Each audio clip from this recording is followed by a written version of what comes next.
The story I am about to tell you is one of the strangest disappearance cases in recent Hollywood history. It involves a well-known actress, her young son, and a series of baffling clues that seem to lead nowhere. This is the story of Zoe McClellan and the night she vanished without a trace. Our story begins late one night in Los Angeles. It's 11:47 p.m. deep inside a quiet alley. There's an apartment building. A single yellow light glows from one window, casting a lonely square of light onto the pavement below.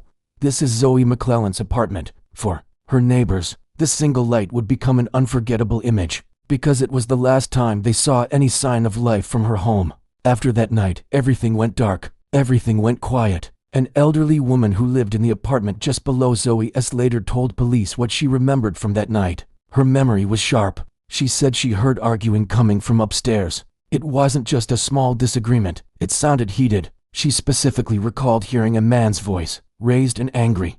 Then, a sharp, loud bang. The unmistakable sound of a door slamming shut. The sound echoed through the building, and then silence. Naturally, the police thought this was their first big lead. An argument with a man. They immediately pulled the security camera footage from the building. They checked every angle, every camera, focusing on the hours surrounding the argument.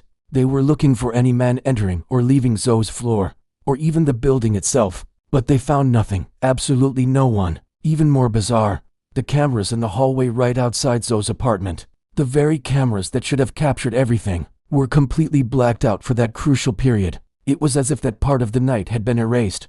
At the exact same time all this was happening, Zoe and her 8-year-old son, Caleb, were gone. They had simply vanished. Investigators dug into every possible way they could have left. Did they call a ride-sharing service? No records. Did a taxi pick them up? No driver came forward. They checked license plate readers in the area for any unusual vehicles, any car that didn't belong. Nothing. They scoured the apartment for any evidence of a third person being there. A struggle, anything. They dusted for fingerprints, hoping to find a print that didn't belong to Zoe or her son. Again, nothing new. The apartment was eerily neat, almost untouched. It looked as though Zoe and Caleb had just stood up and walked out into thin air. The police were stumped. There was no sign of forced entry, no sign of a struggle, no evidence of anyone else being there at all. But there was one detail, one incredibly strange and unsettling thing they found inside the apartment. All the pictures of Zoe and Caleb were gone.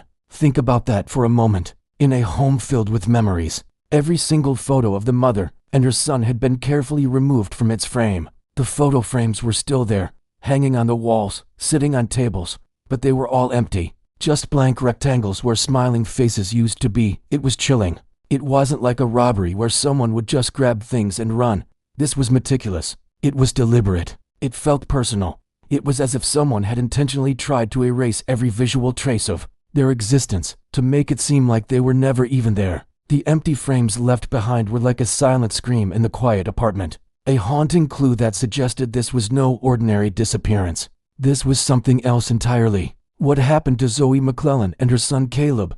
Who was the man the neighbor heard? And why would someone go to such lengths to erase them from their own home? The investigation was just beginning, and the mystery was only getting deeper. Thanks for watching. And be sure to follow for part 2 as we dive further into this perplexing case.